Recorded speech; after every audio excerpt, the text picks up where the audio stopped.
പാഠം 859 ഒരു പരസഹായിയുടെ കഥ.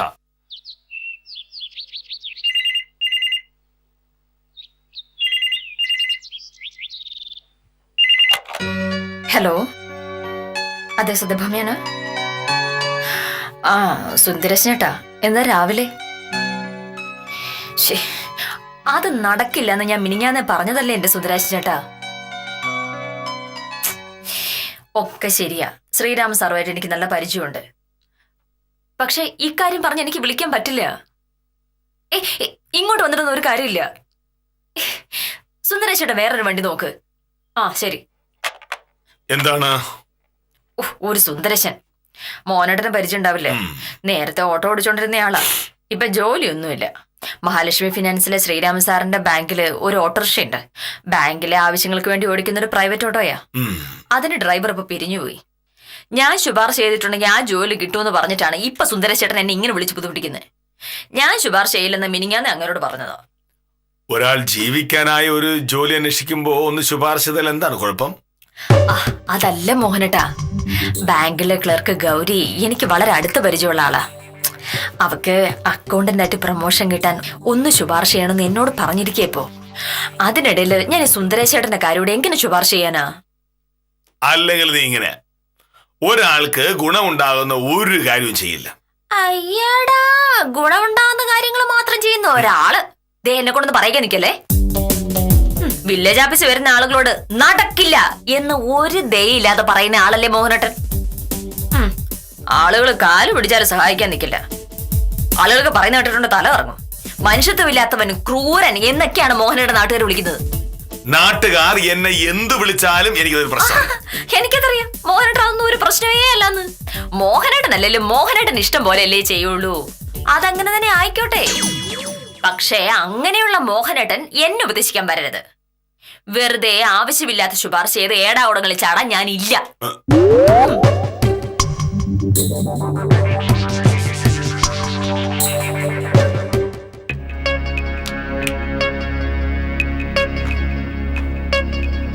ചുരുക്കി പറഞ്ഞാൽ, ഞാൻ ഒരാളെ സഹായിക്കാതിരുന്നാൽ തോന്നിയവാസം, മനുഷ്യത്വമില്ലായ്മ, ക്രൂരത. നീ ഒരാളെ സഹായിക്കാതിരുന്നാൽ ബുദ്ധിപരമായ തീരുമാനം, ഏടാകൂടങ്ങളിൽ ചാടാതിരിക്കൽ. അങ്ങനെയാണോ? മോഹനേട്ടന് ഇഷ്ടമുള്ള പോലെ അതിനെ വ്യാഖ്യാനിക്കാം. ഞാൻ നേരത്തെ പറഞ്ഞത് ഏതെങ്കിലും പ്രത്യേക വിഷയത്തെ പറ്റിയല്ല, മോഹനേട്ടന്റെ പൊതു സ്വഭാവത്തെ പറ്റിയാ. വില്ലേജ് ഓഫീസ് വരുന്ന ആളുകളോട് നടക്കില്ല എന്ന് മോഹനേട്ടൻ പറയുന്നതിന് 1000 തെളിവുകൾ വേണമെങ്കിൽ ഞാൻ മോഹനേട്ടൻ തരാം. ഞാൻ നടക്കില്ല എന്ന് പറഞ്ഞിട്ടുണ്ടെങ്കിൽ അതിനർത്ഥം നടക്കാത്ത കാര്യമാണ് എന്ന് തന്നെയാണ്.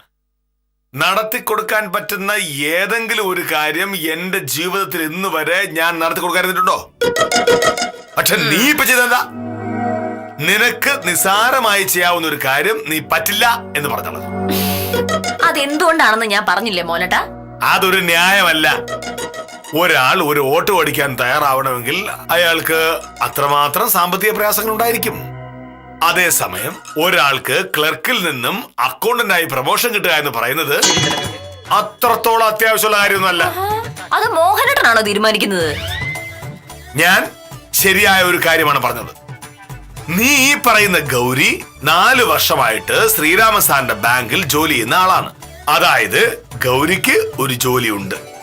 ഒരു ജോലിയുള്ളയാൾ കുറെ കൂടി മെച്ചപ്പെട്ട ഒരു ജോലിക്ക് വേണ്ടി ശ്രമിക്കുന്നതും ഒരു ജോലിയുമില്ലാത്തയാൾ ഒരു ജോലിക്ക് വേണ്ടി ശ്രമിക്കുന്നതും ഒരുപോലെ കാണുന്നത് ശരിയല്ല. മോഹനേട്ടാ, ഒരു തർക്കം ഉണ്ടാക്കാൻ വേണ്ടി മോഹനേട്ടൻ മനഃപൂർവ്വം എന്റെ പുറകെ നടക്കുക. ഈ പറഞ്ഞ ശ്രീരാമ സാറിനെ മോഹനേട്ടൻ അറിയില്ല, ഗൗരിയെ മോഹനേട്ടൻ അറിയില്ല, ഇപ്പൊ വിളിച്ച സുന്ദരേശനെ മോഹനേട്ടൻ അറിഞ്ഞൂടാ. പക്ഷെ എന്നോട് വഴക്കുണ്ടാക്കാനായി ഒരാളെ എതിർത്തും വേറൊരാളുടെ പക്ഷം പിടിച്ചും അങ്ങ് വർത്താനം പറഞ്ഞുകൊണ്ടിരിക്കുന്നു. എത്ര വർത്താനം പറഞ്ഞിട്ട് കാര്യം ഒന്നും ഉണ്ടാവാൻ പോകുന്നില്ല. ഈ വിഷയത്തിൽ ഞാൻ ഇടപെടുന്ന പ്രശ്നമേ ഉണ്ടാവുന്നില്ല. ആ കുത്തം വന്നിട്ടുണ്ട്. എന്താണെന്ന് ചോദിക്കുമ്പോഴേക്കും ഞാനത് തേച്ച് വെച്ചോളാം. ചെല്ല്.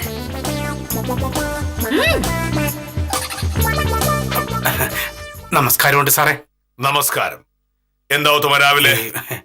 സാറേ, പുഷ്കരന്റെ പോക്കൗരവിന്റെ കാര്യം ഒന്നുകൂടെ പറയാൻ വേണ്ടി വന്നതാണ്. അതിങ്ങനെ ഒരുപാട് പ്രാവശ്യം പറഞ്ഞിട്ട് ഒരു കാര്യവുമില്ല. പുഷ്കരൻ വാങ്ങിയത് എത്ര സെന്റ് ഭൂമിയാണ്? 13. ഒരു സെന്റിന് എന്താണ് വില? അയ്യോ, അല്ല പറയൂ ഉത്തമ.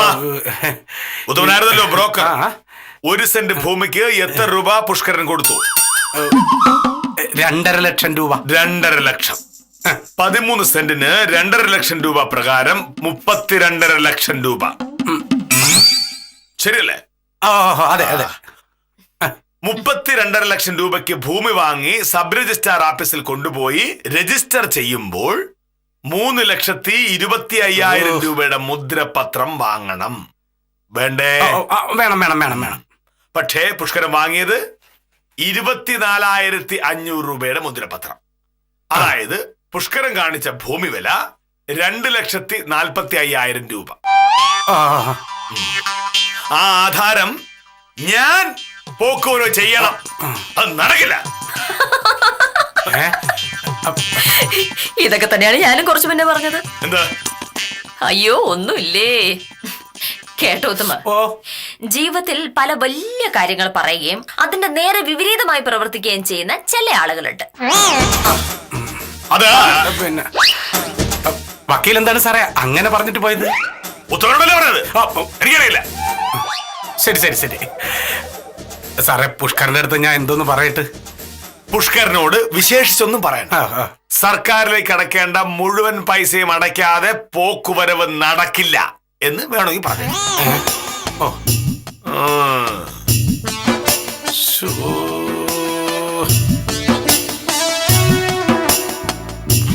ഞാൻ ഒരാളോട് എന്റെ ആഫീസ് കാര്യങ്ങൾ സംസാരിച്ചു കൊണ്ടിരിക്കുമ്പോൾ അതിനിടയിൽ കയറി സംസാരിക്കരുതെന്ന് പല പ്രാവശ്യത്തിലൂടെ പറഞ്ഞിട്ടുണ്ട്. ഞാനിപ്പോ എന്ത് ചെയ്തു മോഹനട്ടാ? മോഹനയുടെ ചെയ്തൊരു തെറ്റാന്ന് ഞാൻ പറഞ്ഞില്ലല്ലോ. അങ്ങനെ പറഞ്ഞില്ല, പക്ഷേ നിന്റെ സ്വരത്തിൽ അങ്ങനെ ഒരു ശ്രുതി ഉണ്ടായിരുന്നു. ഓ അയ്യോ, ഞാനത് ശ്രദ്ധിച്ചില്ല മോഹനട്ടാ. പുഷ്കരൻ ഭൂമി വില കുറച്ച് കാണിച്ച് സർക്കാരിന് നഷ്ടമുണ്ടാക്കിയ ഒരാളാണ്. അങ്ങനെ ഒരാളുടെ കാര്യം വില്ലേജ് ഓഫീസിൽ നിന്ന് എളുപ്പത്തിൽ നടത്തിക്കൊണ്ടു പോകാമെന്ന് വിചാരിക്കേ വേണ്ട. വേണ്ട, ഞാൻ ഉത്തമനോട് അത്ര മാത്രമേ പറഞ്ഞിട്ടുള്ളൂ. പക്ഷേ നീ അതിന് കണ്ടുപിടിച്ച വ്യാഖ്യാനം എന്താ? ഞാൻ പറയുന്നത് ഒരു വഴിക്ക്, പ്രവർത്തിക്കുന്നത് വേറെ വഴിക്ക്, അല്ലേ? അങ്ങനെ ഞാൻ പറഞ്ഞു. കെ മോഹനകൃഷ്ണൻ പറയുന്നത് പോലെ പ്രവർത്തിക്കുന്ന ആളാണ്. പ്രവർത്തിക്കുന്ന കാര്യങ്ങൾ മാത്രമേ പറയുകയും ചെയ്യൂ. അതുകൊണ്ട് മേലിൽ എന്റെ ആഫീസ് കാര്യങ്ങൾ സംസാരിക്കുന്നതിനിടയിൽ നിന്റെ തർക്കുത്തരവും കൊണ്ട് വന്നാൽ നീ വിവരം അറിയും. ഇനി എന്തെല്ലാം പറയാനുണ്ടോ? ഉണ്ടെങ്കി അല്ല, അതങ്ങ് പറഞ്ഞിരുന്നെങ്കിൽ എനിക്കങ്ങ് പോവായിരുന്നു. ആരാണ് നോക്ക്? എന്നെ കാണാൻ ഇനി ആരും വരാനില്ല. അതുകൊണ്ട് വന്നയാള് മോഹനേട്ടനെ കാണാൻ വന്നാവുന്നുള്ള കാര്യം ഉറപ്പ്. അങ്ങനെ മോഹനേട്ടനെ കാണാൻ വന്ന ഒരാളോട് ഞാൻ എന്തെങ്കിലും പറഞ്ഞിട്ടുണ്ടെങ്കിൽ അപ്പൊ മോഹനേട്ടൻ പറയില്ലേ അത് മോഹനേട്ടന്റെ ആഫീസ് കാര്യങ്ങളിലുള്ള ഇടപെടലാണെന്ന്? ആ പഴി കേൾക്കേണ്ട കാര്യം എനിക്കില്ല. തന്നെ താനെ അങ്ങ് പോയി നോക്കിയാ മതി. ഓക്കേ?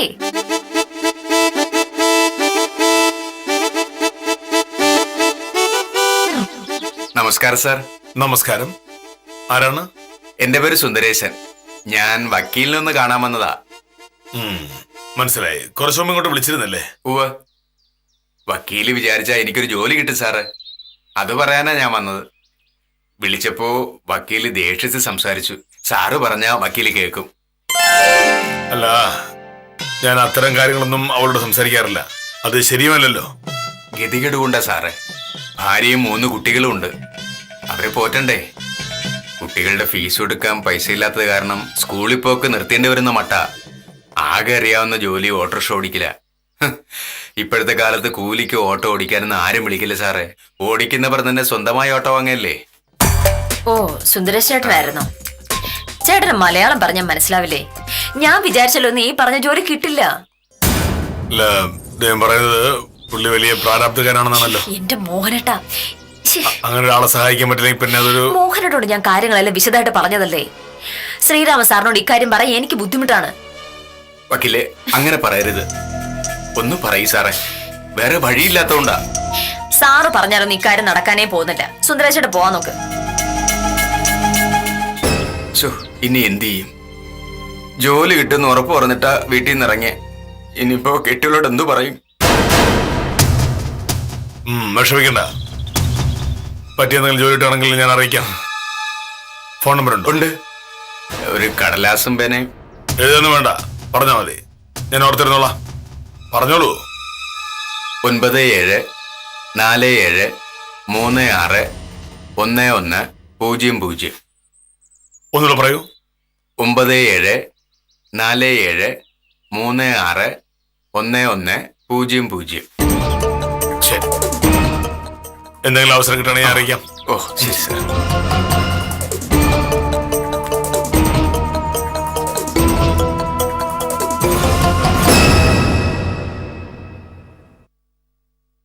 ആ മനുഷ്യൻ പറഞ്ഞിട്ട് പോയൊക്കെ നീ കേട്ടല്ലോ.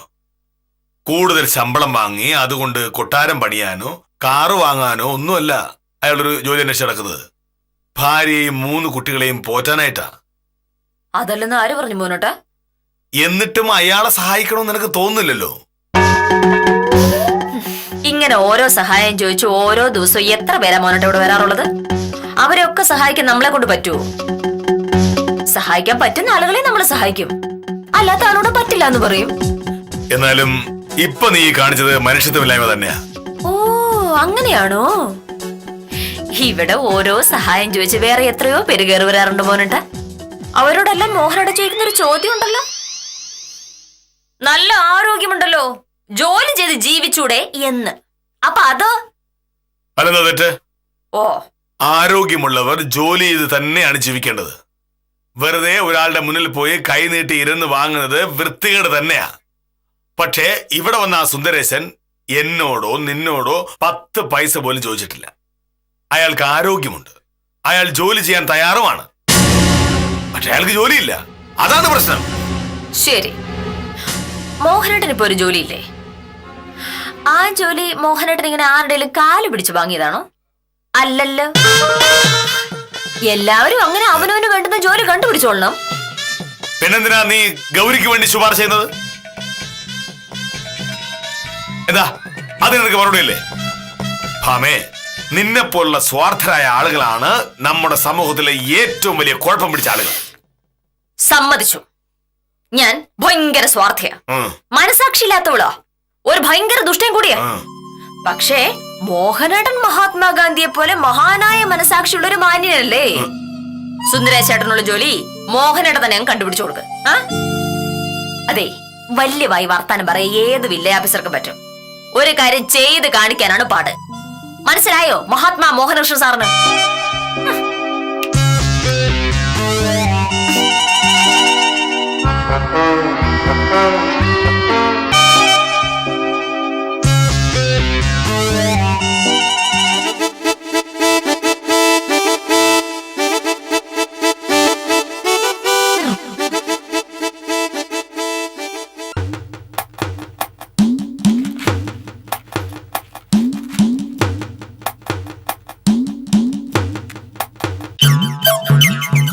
പ്രഭ നല്ല ആളാ. ഇന്ന് രാവിലെ നേരത്തെ വരാം, മോനേഷ് സാർ വരുന്നതിന് മുമ്പ് മിച്ചഭൂമിയുടെ റിപ്പോർട്ട് മുഴുവൻ ശരിയാക്കാന്നും പറഞ്ഞ് ഇന്നലെ നേരത്തെ പോയ ആളല്ലേ, എന്നിട്ട് ഇപ്പോഴാണോ വരുന്നത്? ഒന്നും പറയണ്ട കാഞ്ചന സാറേ, ഞാൻ വീട്ടിൽ നിന്ന് 8:30 മണിക്ക് ഇറങ്ങിയതാ. 8:45 മുമ്പ് ഇവിടെ വരേണ്ടതാ. എന്റെ കഷ്ടകാലത്തിന് കോളേജ് ജംഗ്ഷനിലെത്തിയപ്പോ ഒരു മരം വീണ്, ഒരൊറ്റ വണ്ടി കടത്തി വിടുന്നില്ല. പിന്നെ ഞാൻ എന്തുമാത്രം ചുറ്റിക്കറങ്ങിയാ ഇവിടെ വന്നൂന്നറിയാമോ? കോളേജ് ജംഗ്ഷനിൽ അങ്ങനെ ഒരു സംഭവം ഉണ്ടായത് ഞാൻ അറിഞ്ഞില്ലല്ലോ. ഞാൻ അതുവഴിയല്ലേ വന്നേ. അതെങ്ങനെയാ ശിശുപാലൻ ചേട്ടാ അറിയുന്നത്? ഞാൻ വരുന്നതിന്റെ തൊട്ട് മുന്നേ ആ മരം വീണത്. റിപ്പോർട്ട് എന്തായി കാഞ്ചന സാറേ? എനിക്കിത് എഴുതി തീർത്തല്ലേ പറ്റൂ. മോനേഷ് സാർ വരുന്നതിന് മുമ്പ് റിപ്പോർട്ട് തീർത്തില്ലെങ്കിൽ ചീത്ത മുഴുവൻ കേൾക്കുന്നത് ഞാനായിരിക്കുമല്ലോ. കാഞ്ചന സാർ അത്ര വലിയ വർത്താനമൊന്നും പറയണ്ട. കഴിഞ്ഞ മാസം ആശുപത്രിയുടെ അക്യൂറിങ്ങിന്റെ ഫയല് വന്നപ്പോ ഞാൻ ഒറ്റയ്ക്കല്ലേ എല്ലാം ചെയ്തത്. ആ ജോലി മോനേഷ് സാറ് എന്നെ ഏൽപ്പിച്ചെന്നും പറഞ്ഞ് കാഞ്ചന സാർ കൈ ഒഴിഞ്ഞില്ലേ? അപ്പം ഈ ജോലി മോനേഷ് സാർ കാഞ്ചന സാറിനല്ലേ ഏൽപ്പിച്ചിരിക്കുന്നത്. എന്നാലും പ്രൊഫസർ ഇന്നലെ നേരത്തെ പോയത് ഇന്ന് നേരത്തെ വരാമെന്നും പറഞ്ഞോണ്ടല്ലേ. ചുരുക്കി പറഞ്ഞ പ്രൊഫസർ ഇന്നലെ നേരത്തെ പോവുകയും ചെയ്തു, ഇന്ന് സമയത്തെ വന്നുള്ളൂ താനും. ജോലി മുഴുവനും കാഞ്ചന സാർ ഒറ്റയ്ക്ക് ചെയ്യുകയും ചെയ്തു. അല്ലേലും അത് അങ്ങനെയല്ലേ ശിശുപാലൻ ചേട്ടാ വരുള്ളൂ. ഞാൻ പ്രഭയോട് കാണിക്കുന്ന സ്നേഹമൊന്നും പ്രഭ തിരിച്ചു കാണിക്കുന്നില്ലല്ലോ. കുഴപ്പമില്ല, അവസരങ്ങൾ ഇനിയും വരുമല്ലോ. അന്ന് എന്താ വേണ്ടെന്ന് എനിക്കറിയാം. കാഞ്ചനെ,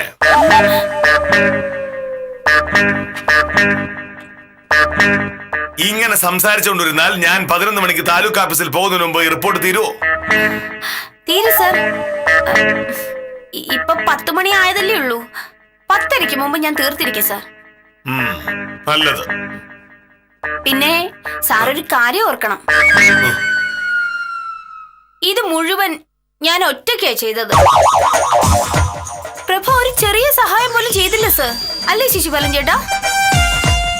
ശരിയാണോ ശിശുപാല? അല്ല, അതിപ്പോ ഞാനിതൊന്നും ശ്രദ്ധിച്ചില്ല സാർ. കാഞ്ചന സാർ ഇവിടെ ഇരുന്ന് എഴുതുന്നുണ്ട്. പ്രൊഫസർ ചിലപ്പോ ഞാൻ കാണാതെ എഴുതിയിട്ടുണ്ടാവും. അറിയാത്ത കാര്യങ്ങൾ പറയാൻ പാടില്ലല്ലോ സാർ.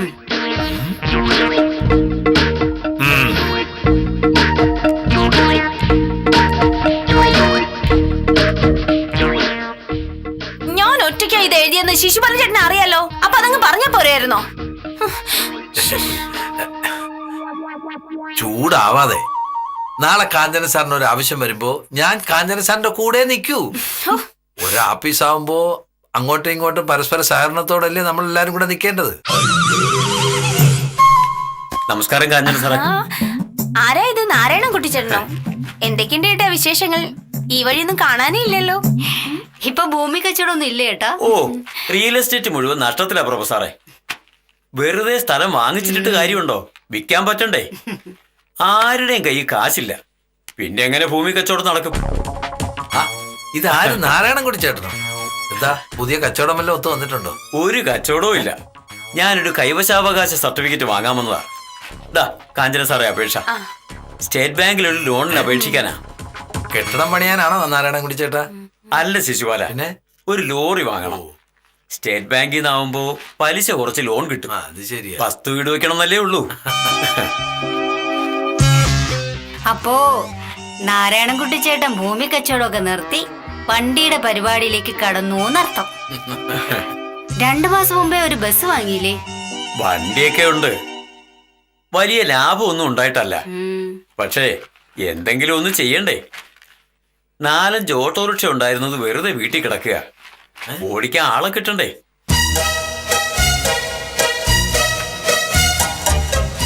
ഓട്ടോ ഓടിക്കാൻ ആളെ കിട്ടാൻ എന്താ പാട്? ഓട്ടോ ഓടിക്കാൻ പഠിച്ചവരൊക്കെ സ്വന്തമായി ഓട്ടോ വാങ്ങുകയല്ലേ കാഞ്ചന സാറേ? ഇപ്പൊ ലോൺ കിട്ടാനൊന്നും ഒരു പാടുമില്ല. പിന്നെ എന്തിനാ കൂലിക്ക് ഓടിക്കുന്നതെന്നാ അവരുടെയൊക്കെ ഭാവം. 4 ഓട്ടോ ഉണ്ടായിരുന്നത് ഡെയിലി ഓടിക്കൊണ്ടിരുന്നതാ. ഇപ്പൊ 2 എണ്ണം ഓടിക്കാൻ ആരെങ്കിലും കിട്ടിയാ കിട്ടി. മിക്കവാറും ഓട്ടോ ഇല്ലാത്ത അവസ്ഥയാ.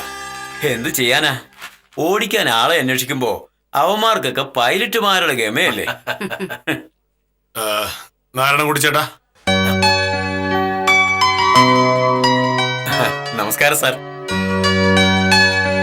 ഞാനൊരു കൈവശാവകാശ സർട്ടിഫിക്കറ്റ് വേണ്ടി വന്നതാ, ഒരു ലോൺ എടുക്കാൻ. അപേക്ഷ കാഞ്ഞയുടെ കയ്യിൽ കൊടുത്താൽ മതി. ആ, എന്നിട്ട് നാരായണൻകുട്ടി ചേട്ടൻ ഒന്നിങ്ങി വരൂ, ഒരു കാര്യം സംസാരിക്കാനാ.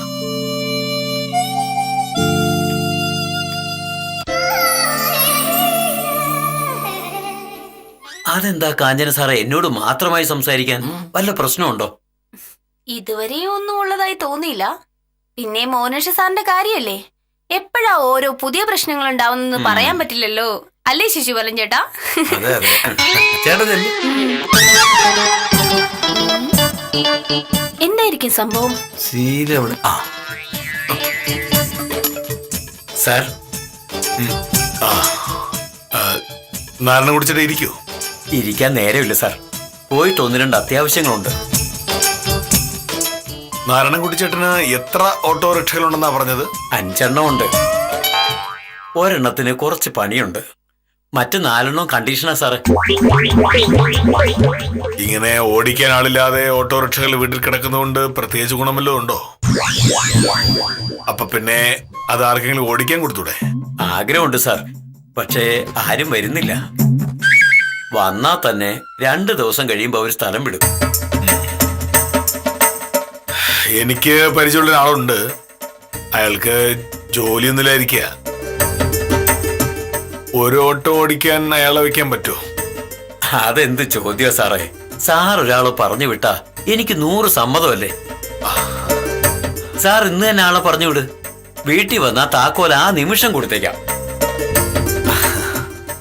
എന്താ ആളുടെ പേര്? സുന്ദരേശൻ. ശരി, എന്റെ വീട്ടിലേക്ക് വരാൻ പറഞ്ഞാ മതി. ബാക്കി കാര്യം ഞാൻ ഏറ്റു. വളരെ സന്തോഷം. ഒരാൾക്കൊരു ജോലി കിട്ടുന്ന കാര്യമില്ലെന്നോർത്ത് ഞാൻ ശുപാർശ ചെയ്യുന്നേ ഉള്ളൂ. അപ്പോ ഞാൻ ഇറങ്ങട്ടെ സാറേ. ആ.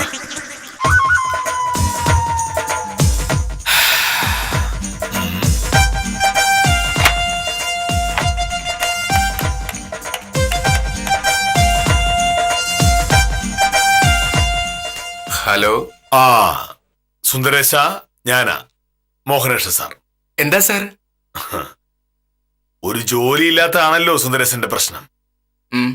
ഞാൻ സുന്ദരേശന് ഒരു ജോലി ശരിയാക്കിയിട്ടുണ്ട്. നേരാണോ സാറേ? അതെ.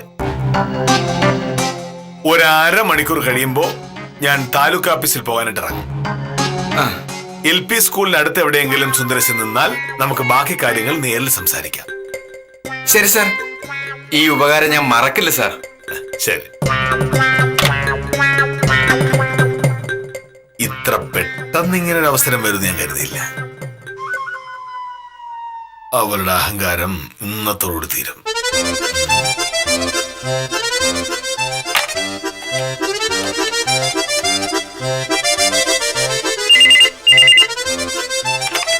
ഹലോ, ഞാനാണ്. എന്താ മുന്നട്ട? വലിയ വലിയ കാര്യങ്ങൾ വലിയ വായിൽ പറഞ്ഞുകൊണ്ട് നടക്കുന്ന ഒരാളാണ് ഞാൻ. പറച്ചിലല്ലാതെ പ്രവൃത്തിയിൽ എനിക്ക് താല്പര്യമില്ല എന്ന് പറഞ്ഞ ആരാണ്? ആരാണ്? നീ.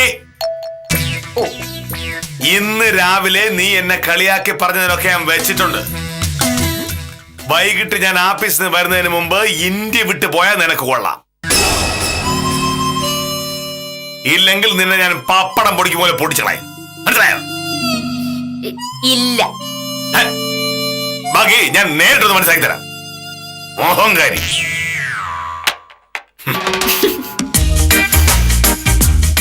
ഓഫീസർക്ക് എന്ത് പറ്റി?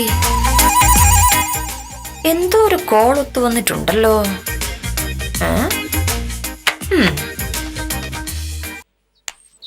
സാറ് പറയുന്നത് എനിക്ക് വിശ്വസിക്കാൻ കഴിയുന്നില്ല.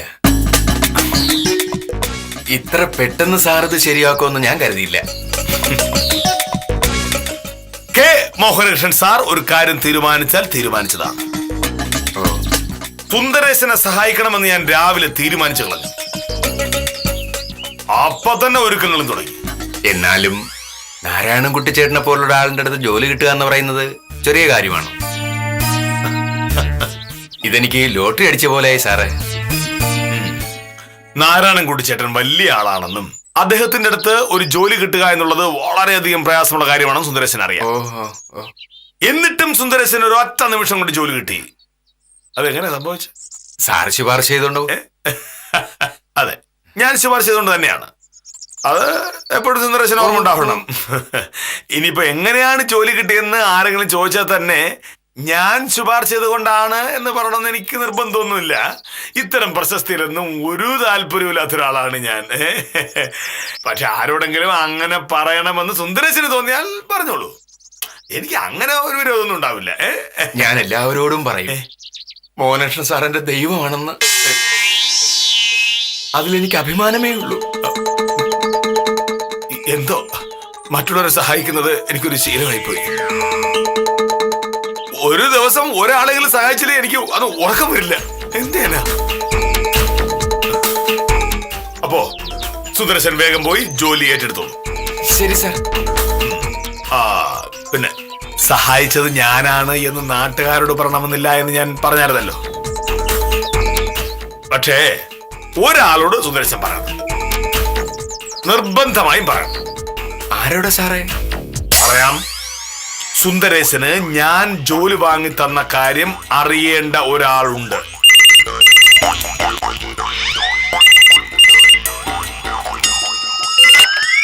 ഹലോ, വക്കീലെ, ഞാനാ സുന്ദരേശൻ. എന്താ സുന്ദരേശൻ ചേട്ടാ? ഒരു ജോലിയുടെ കാര്യം ഞാൻ രാവിലെ പറഞ്ഞിരുന്നല്ലോ. ഓ, അത് നടക്കില്ലെന്ന് ഞാൻ ഒരു പ്രാവശ്യം പറഞ്ഞതല്ലേ. എനിക്ക് ജോലി കിട്ടിയ കാര്യം പറയാനാ വിളിച്ചത്. ജോലി കിട്ടിയോ? കിട്ടി. സാക്ഷാൽ നാരായണൻകുട്ടി ചേട്ടന്റെ അടുത്ത് ഓട്ടോ ഡ്രൈവറായി എനിക്ക് ജോലി കിട്ടി. ആ, എനിക്ക് വേണ്ടി ശുപാർശ ചെയ്ത ആരാണെന്നറിയാവോ? ആര്? മോഹനകൃഷ്ണൻ സാറ്. സാർ എനിക്ക് ദൈവത്തെ പോലെ. ഇന്നു മുതൽ സാറിനെ മനസ്സിലോർത്തായിരിക്കും ഓരോ ദിവസവും ഞാൻ കണ്ണുറക്കുന്നത്. പിന്നെ വക്കീലിനോട് എനിക്കൊരു ഉപദേശം തരാനുണ്ട്. വക്കീല് വലിയ വക്കീലായിരിക്കും, പക്ഷേ ഗതികെട്ടവന് ഒരു സഹായം ചെയ്തു കൊടുക്കാൻ മനസ്സില്ലാത്തവർ എത്ര ഉയർന്ന സ്ഥാനത്തെത്തിയിട്ടും കാര്യമില്ല. ആ, ഇത്രയും കാലം മോഹനകൃഷ്ണൻ സാറിന്റെ കൂടെ കഴിഞ്ഞിട്ടും ആ നന്മയൊന്നും വക്കീലിന് കിട്ടിയില്ലല്ലോ. കഷ്ടം. ഇത്രയും പോരെ സാറേ? ധാരാളം. ഇനി പറയാനുള്ളതൊക്കെ ഞാൻ നേരിട്ട് പറഞ്ഞത്. വേഗം പോയി നാരായണൻകുട്ടി ചേട്ടനെ കണ്ടോളൂ. എനിക്ക് താലൂക്ക് ഓഫീസിലേക്ക് എത്രയും വേണം എത്തണം. ഓ ശരി സാർ.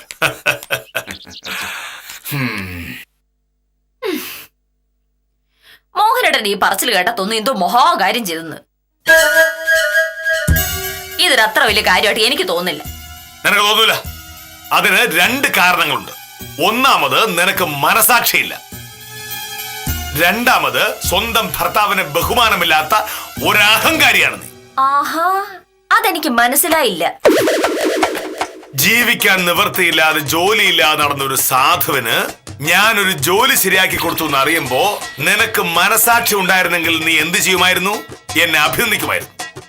പക്ഷെ നീ എന്താ പറഞ്ഞത്? ഒന്നും വലിയ കാര്യമല്ല എന്ന്. എന്നെ തീരെ ബഹുമാനമില്ലാത്തവനാണല്ലോ നീ അങ്ങനെയൊക്കെ പറഞ്ഞത്. അല്ല, സുന്ദരേശന് ജോലി ശരിയാക്കി കൊടുത്തിട്ട് മോഹനേട്ടൻ അതിവിടെ ഒന്ന് പറഞ്ഞിരുന്നുവെങ്കിൽ ഞാൻ സന്തോഷിച്ചേനെ. പക്ഷെ മോഹനേട്ടൻ എന്താ മോഹനേട്ടാ ചെയ്തത്? ഇന്ന് രാവിലെ മാത്രം പരിചയപ്പെട്ടൊരു സുന്ദരേശനെ കൊണ്ട് ഫോണിൽ എന്നെ വിളിച്ച് ധിക്കാരം പറയിപ്പിച്ചു. ഭാര്യയോട് സ്നേഹമുള്ള ഏതെങ്കിലും ഒരു ഭർത്താവ് ചെയ്യുന്ന പണിയാണോ അത്? ഞാൻ അങ്ങനെയൊന്നും പറഞ്ഞില്ല. ചുമ്മാ നോട് പറയാൻ നിൽക്കില്ല മോനേട്ടാ. മോഹനേട്ടൻ പ്രോത്സാഹിപ്പിക്കാതെ സുന്ദരേശേട്ടൻ അത് ചെയ്യില്ല എന്നുള്ള കാര്യം എനിക്ക് ഉറപ്പാണ്. ഞാൻ മോഹനേട്ടനോട് പരാതിപ്പെടുന്നുള്ള പേടി എന്തായാലും സുന്ദരേശേട്ടൻ ഉണ്ടാവേണ്ടതല്ലേ? അതെന്തുകൊണ്ടാ ഉണ്ടാവാത്തത്? ഒക്കെ മോഹനേട്ടൻ പറഞ്ഞു പറയിപ്പിച്ചോണ്ട്. വെറുതെ അങ്ങനെ എന്തെങ്കിലുമൊക്കെ അങ്ങനെ പറഞ്ഞാ പോരാ. സ്ഥലമുണ്ടായില്ലേ? ഇത്രയും വർഷം മോഹനേട്ടനോട് കഴിഞ്ഞ് എനിക്ക് മോഹനേട്ടന്റെ സ്വഭാവം മനസ്സിലായില്ലെന്നാണോ കരുതി വെച്ചിരിക്കുന്നത്? മോഹനേട്ടൻ തന്നെയാണ് സുന്ദരേശേട്ടനെ കൂടെ വിളിപ്പിച്ചിരിക്കുന്നത്. മോഹനേട്ടൻ അതും ചെയ്യും, അതിനപ്പുറവും ചെയ്യും. കാരണം മോഹനേട്ടൻ ഈ ജീവിതത്തിൽ ഒരൊറ്റ ലക്ഷ്യം മാത്രമല്ലേ ഉള്ളൂ, എങ്ങനെയെങ്കിലും എന്നെ തോപ്പിക്കുക. അത് മാത്രമേ ഉള്ളൂ. വക്കീലേ, ആ ഉത്തമന വാ വന്ന് ഞങ്ങൾ സംസാരിക്കുന്നത് എന്താന്ന് കേക്ക്. ഞാൻ ഉത്തമനോട് എന്തെങ്കിലും കാര്യം പറ്റില്ല എന്ന് പറയുകയാണെങ്കിൽ അതും എങ്ങനെയെങ്കിലും സാധിച്ചു കൊടുക്ക. എന്നെ തോപ്പിക്കണമല്ലോ. സുന്ദരേശനെ കൊണ്ട് ഫോണിൽ വിളിപ്പിക്കണ്ടായിരുന്നു. മോശമായിപ്പോയല്ലേ. നമസ്കാരം വക്കീലേ. സാറ് ആഫീസിൽ നിന്ന് വന്നില്ലേ? അത് ചോദിക്കാനാണോ ഉത്തം വന്നത്? അല്ല, ഞാൻ വന്നത് വക്കീലിനെ കാണാൻ വേണ്ടിട്ടാണ്.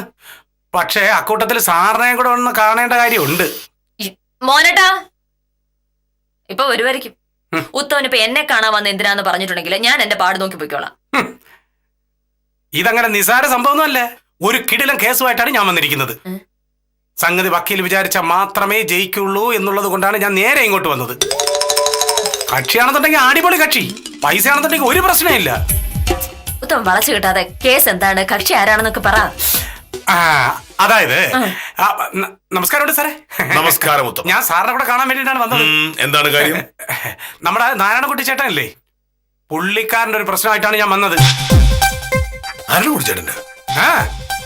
ഈ നാരായണൻകുട്ടി ചേട്ടന് വണ്ടിയുടെ ഇടപാടുകളാണല്ലോ. 4-5 ഓട്ടോറിക്ഷകൾ വീട്ടിലുണ്ട്. പഴയ പോലെ കൂലിക്ക് ഓടിക്കാൻ ആളെ കിട്ടാത്തത് കൊണ്ട് വെറുതെ വീട്ടിൽ കിടക്കുകയാണ്. ഇന്ന് രാവിലെ നാരായണൻകുട്ടി ചേട്ടനോട് ആരോ ഒരു ഡ്രൈവറുടെ പേര് ശുപാർശ ചെയ്തു. സുന്ദരേശൻ. ശുപാർശ ചെയ്തത് ആരാണെന്ന് നാരായണൻകുട്ടി ചേട്ടൻ പറഞ്ഞില്ല. ശുപാർശ ചെയ്ത ആളെ ഭയങ്കര വിശ്വാസമായിരുന്നത് കൊണ്ട് നാരായണൻകുട്ടി ചേട്ടൻ മുന്നും പിന്നും നോക്കാതെ സുന്ദരേശന് ഒരു ഓട്ടോറിക്ഷ കൊടുത്തു. സുന്ദരേശൻ ആരാമോയി? നമ്മുടെ നാട്ടിലെ സകലമാന തട്ടിപ്പുകൾക്കും തരികിടകൾക്കും മുമ്പിൽ ഈ സുന്ദരേശൻ ഉണ്ട്. 2-3 ദിവസമായി അവന് വാറ്റുചാരായം കടത്താൻ ആ ഒരു ഓട്ടോറിക്ഷ അന്വേഷിക്കുകയായിരുന്നു. ആരുടെയൊക്കെ ഓട്ടോ അന്വേഷിച്ചു, ഒന്നും ശരിയായില്ല. അങ്ങനെ ഇരിക്കുമ്പോഴാണ് നാരായണൻകുട്ടി ചേട്ടന് വളരെ വളരെ വേണ്ടപ്പെട്ട ഒരാള് സുന്ദരേശന്റെ കാര്യം നാരായണൻകുട്ടി ചേട്ടനോട് പറഞ്ഞത്. നാരായണൻകുട്ടി ചേട്ടൻ താക്കോല് കൊടുത്തു. അവൻ ഓട്ടോയായിട്ട് പോയി ചാരായവും കടത്തി. ബഷീർക്കയുടെ തടിമിലിന്റെ ഇപ്പുറത്ത് വെച്ച് എക്സൈസുകാർ ഓട്ടോ പിടിച്ചു. സുന്ദരേശ് ഇറങ്ങി ഓടിക്കളഞ്ഞു. ഓട്ടോ എക്സൈസുകാർ എടുത്തോണ്ട് പോവുകയും ചെയ്തു. ഇപ്പൊ നാരായണൻകുട്ടി ചേട്ടനെതിരെയാണ് കേസ്. വക്കീൽ അടിയന്തരമായിട്ട് എന്തെങ്കിലും ചെയ്തില്ല എന്നുണ്ടെങ്കിൽ ഓട്ടോയും പോവും, നമ്മുടെ നാരായണൻകുട്ടി ചേട്ടനും അകത്തു പോകും. ആ പിന്നെ സാറേ, സാറിന്റെ നാരായണൻകുട്ടി ചേട്ടൻ അന്വേഷിച്ച് വേണ്ട വേണ്ട. എന്തിന്? ഞാൻ സാറിനെ കാണാൻ നാളെ വില്ല ഓഫീസിലോട്ട് വരികയാണെന്ന് പറയാനും പറഞ്ഞു. എന്നാ പിന്നെ ഞാൻ ഇറങ്ങട്ടെ വക്കീലെ. നാരായണൻകുട്ടി ചേട്ടന്റെ ഫോൺ നമ്പർ വക്കീലിന്റെ കയ്യിലുണ്ടല്ലോ, ഒന്ന് വക്കീൽ വിളിച്ചേക്കണേ. ഓക്കെ സാറേ, ഇറങ്ങുന്നേ.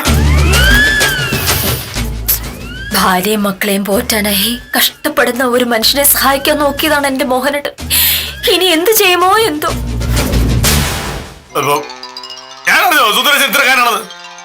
ശുപാർശ ചെയ്യുന്നതിന് മുന്നേ അത് അന്വേഷിക്കണായിരുന്നു മോഹനട്ട്. എല്ലാം തോപ്പിക്കാനുള്ള ആവേശം അതങ്ങ് മറന്നുപോയി അല്ലേ? അതുകൊണ്ട് പ്രശ്നം തീരുന്നില്ലല്ലോ. നാളെ നാരായണൻകുട്ടി ചേട്ടൻ വില്ലേജ് ഓഫീസിലേക്ക് വരുമ്പോ മോഹനട്ടൻ എന്തു പറയും? നീ ഒരു കാര്യം ചെയ്യ്, നീ ഒരു വലിയ വക്കീലാണല്ലോ, എങ്ങനെയെങ്കിലും നാരായണൻകുട്ടി ചേട്ടനെ ഈ ഒരു പ്രശ്നത്തിൽ നിന്ന് രക്ഷപ്പെടുത്ത്. ഇല്ലെങ്കിൽ നാരായണൻകുട്ടി ചേട്ടൻ എന്നെ ഒന്ന് ചീത്ത വിളിക്കും. അയ്യോ, ഞാനൊരു മനസാക്ഷിയില്ലാത്ത യക്ഷിയല്ലേ? ഭർത്താവിനോട് സ്നേഹമില്ലാത്തവള്. അതൊക്കെ വെറുതെ പറയുന്നില്ലേ. ശരിക്കും നിനക്കരുടെ ഭയങ്കര സ്നേഹമാണെന്ന് എനിക്കറിയാം.